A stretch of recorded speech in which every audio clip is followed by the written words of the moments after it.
Let's go to Meg Ryan. Meg, go ahead. Hi, Tanner. After a loss like this, what is said, either by the coaches to you guys or to players to each other? What is said after a loss like this? Yeah, I mean, obviously we have to play better, and we know that as a team we're at where we're at right now. But we know that we still believe in each other at a tremendously high level, and we know that the whole entire coaching staff and players all believe in each other. That was echoed, but again, as players we have to execute and play better for sure. Let's go to John Krasinski. Tanner, just when you look at the rhythm that this offense is trying to gain week to week, do you feel like this group has kind of been able to get firing on all cylinders the way that you were used to last year just yet? I mean, it's not about last year. This is a completely different offense, completely different team. And again, we have a lot of weapons, a lot of things that we can do. We just have to execute better as players, and that starts with me. That starts with the guy standing right here at the podium. I have to execute and play a lot better, and that's going to help us as an offense and as a team. Matthew Kennedy with the Minnesota Daily. Tanner, can you elaborate compared to playing other teams this season on why it was so hard to find receivers besides Rashad tonight? Iowa does a great job defensively with their scheme. And their back end, they got a lot of great players.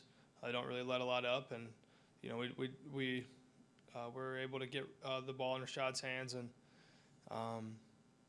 again, it's just a tribute to Iowa's defense. They played an incredible game, and again, we have to execute better as players, and that starts with me.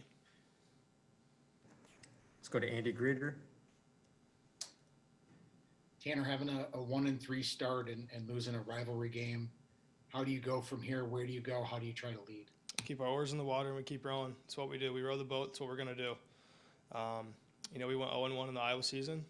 We're going to take it, learn from it, add this scar to our bodies, and be able to learn from it and move on to the next opponent, because we have to keep responding. We have to keep our oars in the water. And we have to keep rowing.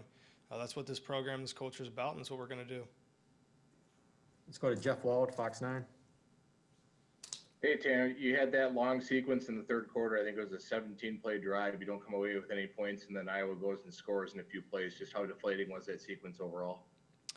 We just have to finish the drive as an offense, and again, that's the execution, and that starts with me. Obviously, 2 interceptions and in the game is completely unacceptable. But on that drive, we just got to find a way to finish and be able to continue to move the sticks. We'll do 2 more. We'll go to Bob Smith and then Meg Ryan. Bob, go ahead. Hey, Tanner. Coach Fleck was talking about consistency tonight with the team. You as the quarterback, did you feel like Iowa forced your hand a lot, that you were unable to be consistent with it, with who you were finding, and how do you improve on this as the leader of the offense? Again, it's all about us. It's about how we can get better, how we can learn from it, how we can learn from the tape. And as an offense, as a team, we just have to continue to come together and do things for each other. That's a huge thing. And, again, hats off to Iowa. They played a great game. They're incredibly well coached. They have a lot of really good ball players on the field. So, we're just going to take it, learn from it, and keep our oars in the water, keep rowing, but learn from the tape and be able to actually learn from it and move on and take it and, use it as a learning opportunity like we always do, and then grow. Meg Ryan, last question for Tanner. Then we'll have Mohammed up here. Tanner, have you ever seen or experienced a sequence of events like what happened at the end of the game with you guys calling a timeout and then Iowa calling 3 in a row? And then what did you think of that? No, I have not experienced anything like that. I don't really have an opinion on it. They did what they needed to do for whatever reason, for the scheme or for the execution, to get a look out there, whatever it is. They did what they needed to do, and that's all I really have to say about that. I don't really know exactly why it happened, but we just have to continue to play better as a team and again, that starts with me right here, and I most certainly will do that. All right, Tanner, thank you for your time. Yep, We'll have thank you, Mohammed guys. up here momentarily.